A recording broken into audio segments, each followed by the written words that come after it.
प्रश्न, राजा रावण का नाम आने वाली 24 के तीर्थंकरों की सूची में क्यों नहीं मिलता? सच क्या है? ऐसे कई सारे प्रश्नों के परफेक्ट पर्सपेक्टिव के लिए जुड़े रहे फेसबुक ऑनलाइन से। समाधान दाता पूज्यपाद सिद्धांत दिवाकर आचार्य श्री जयघोष सूरीश्वर जी महाराजा। प्रश्न, राजा रावण के बारे में यह प्रसिद्ध है कि वे आने वाली 24 में तीर्थंकर होंगे, लेकिन उनके नाम का उल्लेख तो आने वाली 24 के तीर्थंकर जीवों की सूची में नहीं मिलता। तो इस विषय का वास्तविक तथ्य क्या है?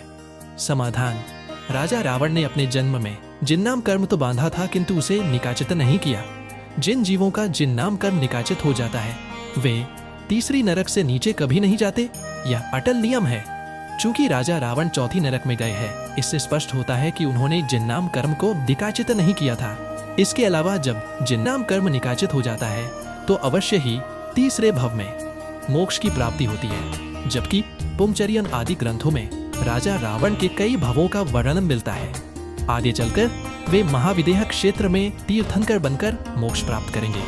इस कारण उनका नाम आने वाली 24 में नहीं आता, और यह बात पूरी तरह उचित है। राजा रावण की ही तरह राजा लक्ष्मण भी महाविदेह क्षेत्र में तीर्थंकर बनकर मोक्ष जाएंगे।